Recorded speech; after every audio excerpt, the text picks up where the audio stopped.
Listen carefully, because this truth decides whether you are ruled or whether you rule. No one disturbs you by chance. No one provokes you innocently. Every irritation you feel is usually the result of a deliberate test. In my observations of men in power, I learned that attacks rarely begin with swords or open threats.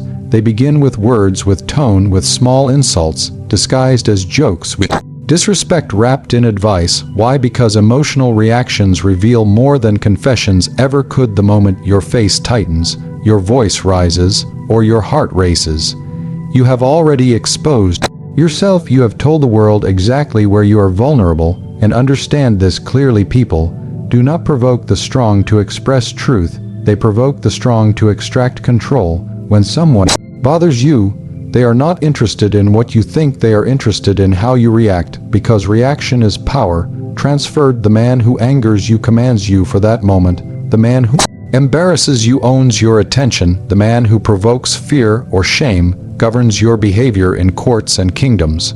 Rulers fell not because enemies were stronger. They fell because enemies learned how to disturb them. A careless word would make a prince act too quickly. A rumor would make him strike the wrong ally. A mockery would push him into reckless decisions. The enemy's greatest victory is not your defeat, it is your loss of self-com. And you must understand that emotional reactions are predictable, and what is predictable is exploitable. If anger is your reflex, you will be angered. If defensiveness is your habit, you will be accused. If pride rules you, you will be insulted, and those who wish to control you study these patterns patiently. This is why restraint is not passivity, it is strategy. The calm man terrifies manipulators because calm offers no leverage when someone insults you and you do nothing. Confusion replaces confidence when someone provokes you and you remain still. Their plan collapses. They wanted noise, they wanted drama, they wanted proof that they could reach inside you, but instead, they find a locked door. Most men believe reacting proves strength. In truth, reacting proves ownership. A ruler does not respond to every whisper.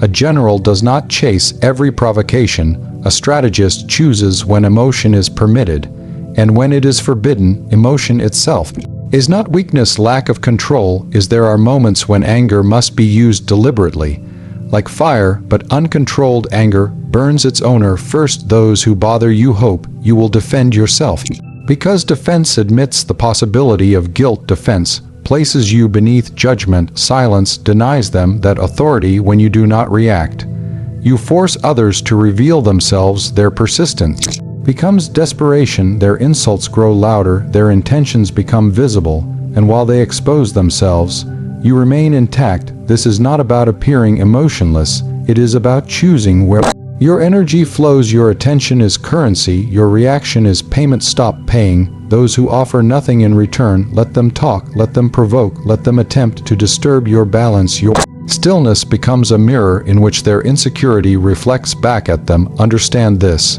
and you will see the world differently. Every insult becomes a test.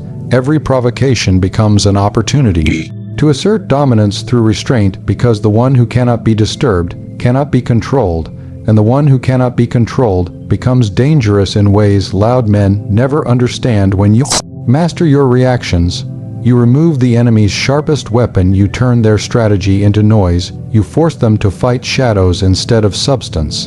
And from that moment forward, every attempt to bother you only strengthens your position, because while they waste energy pulling at your emotional walls, you are already learning how to move silently above them, watching, waiting, and deciding when and if you will ever allow emotion to surface again. In the world of influence and survival, the loudest voice is rarely the strongest one. True power does not announce itself, it observes, calculates, and waits. Silence has always been misunderstood by the weak. They mistake it for fear. They mistake detachment for surrender. In reality, silence is discipline. Detachment is command. Those who speak too much reveal their intentions. Those who explain themselves too often surrender their authority. When you rush to respond, you communicate urgency, and urgency signals dependence. A ruler who reacts immediately to every rumor, appears anxious. An anxious ruler invites challenge. I learned early that words, once released,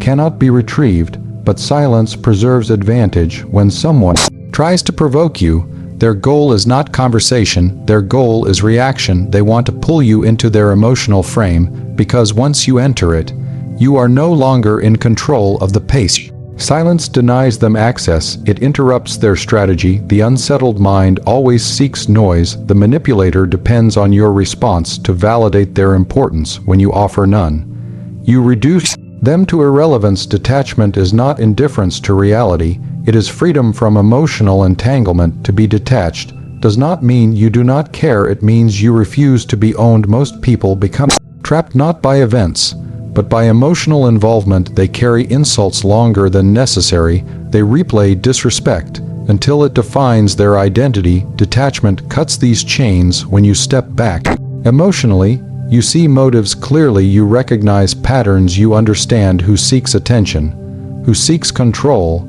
and who seeks reaction. Silence sharpens perception in the halls of power. The quiet observer often knows more than the loud participant.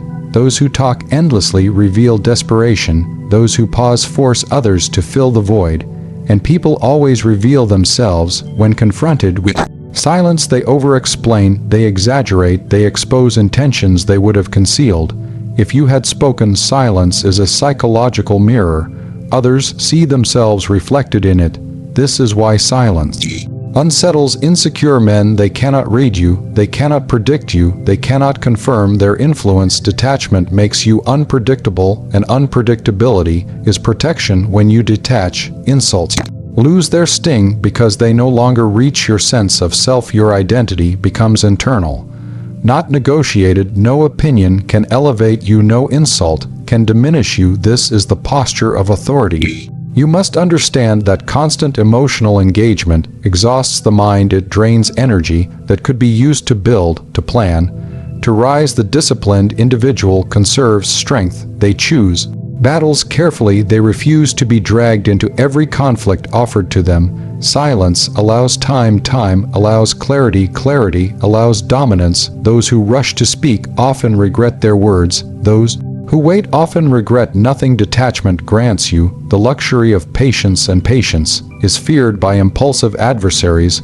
When someone realizes they cannot disturb you, they lose interest or they escalate. Both outcomes serve you. If they withdraw, you are free. If they escalate, they expose themselves. In both cases, silence places you above the chaos. You must train yourself to become comfortable in stillness, to resist the urge to justify, to release the need for approval. Approval is a leash, silence cuts it. A man who does not seek validation cannot be manipulated. A woman who does not explain her worth cannot be diminished. This is why silence is not emptiness, it is a deliberate refusal to waste power. Detachment allows you to act rather than react, to move strategically instead of emotionally. While others argue, you observe. While others panic, you prepare. While others reveal their weakness, you remain unreadable. And in a world where everyone is desperate to be heard, one who chooses silence commands attention without ever asking for it. Understand this before anything else,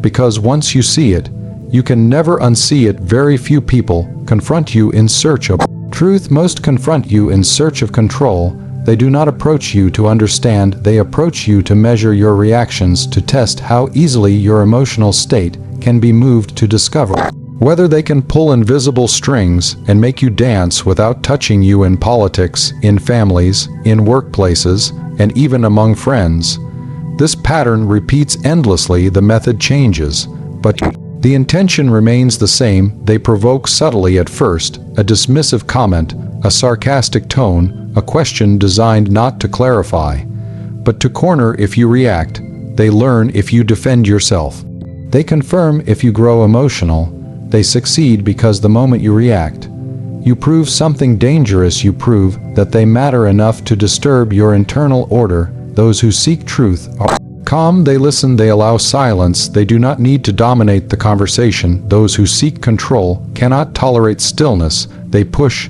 they interrupt, they provoke again and again until they receive emotional evidence of influence. Control is not always loud. Often, it wears the mask of concern. Advice that was never requested. Criticism disguised as honesty. Questions designed to plant doubt.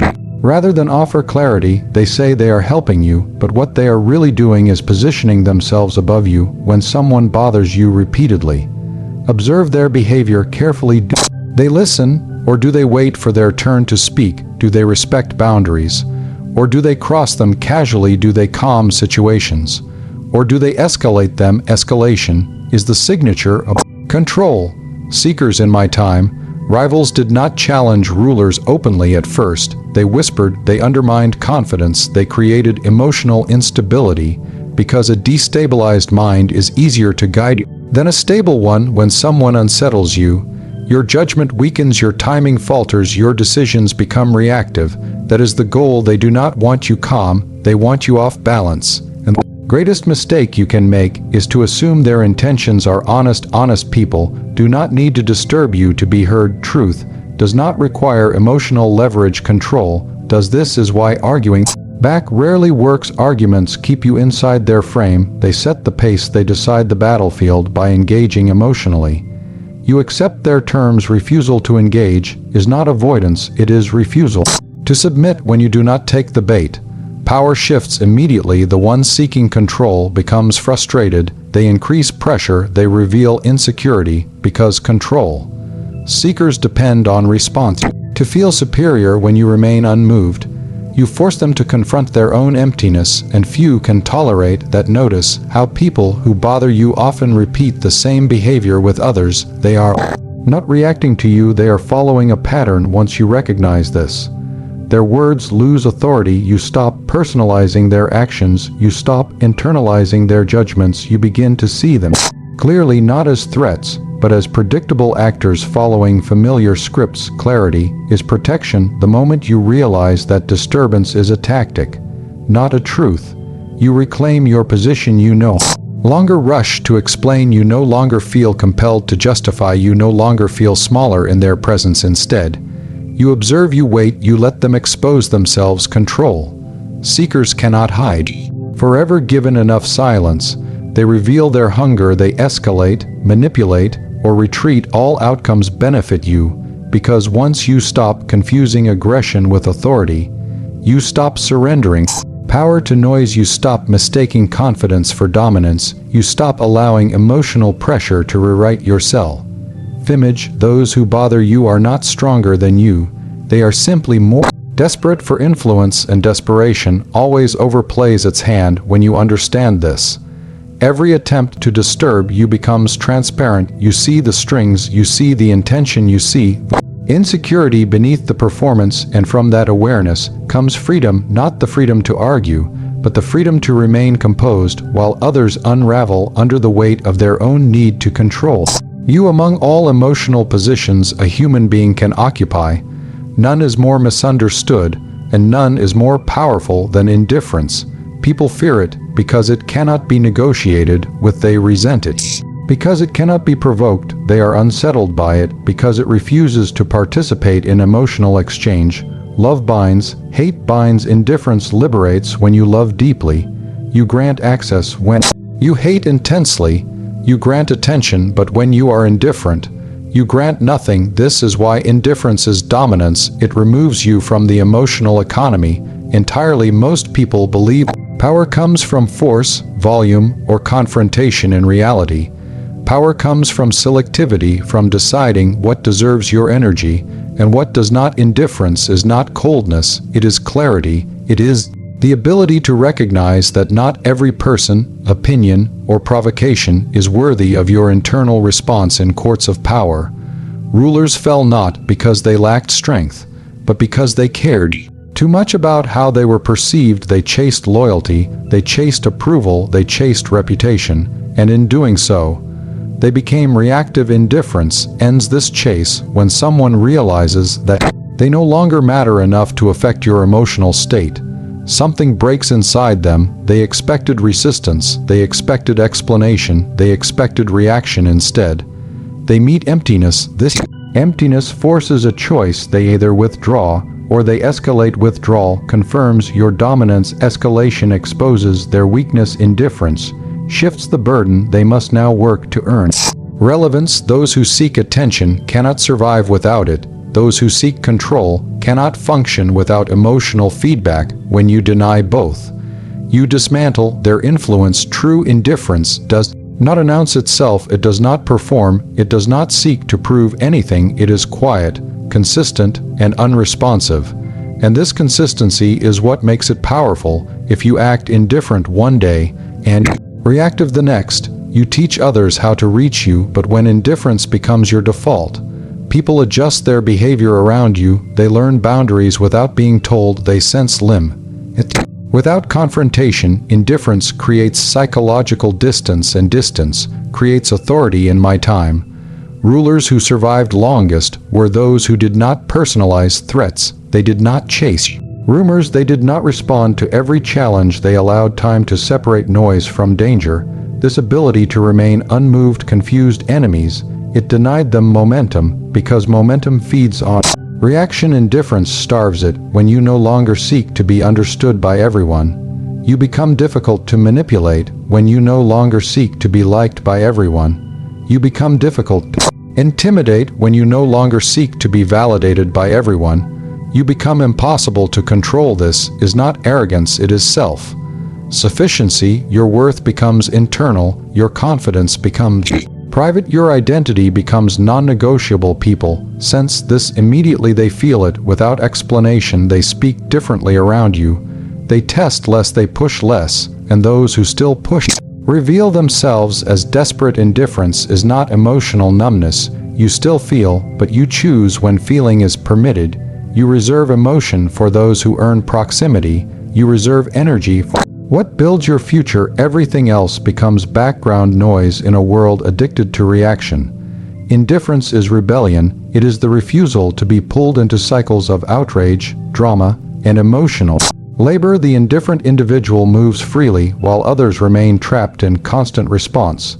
This freedom is intimidating because it cannot be taken by force. Once you master indifference, you no longer fear being disliked. You no longer fear being misunderstood. You no longer fear being challenged, because none of these things have power over someone who has already withdrawn emotional permission. Indifference does not make you invisible, it makes you untouchable. And when you become untouchable, you begin to move through life with a calm authority that unsettles those who rely on emotional chaos to feel significant. Please write a detailed 30 scene by scene art prompts that, according to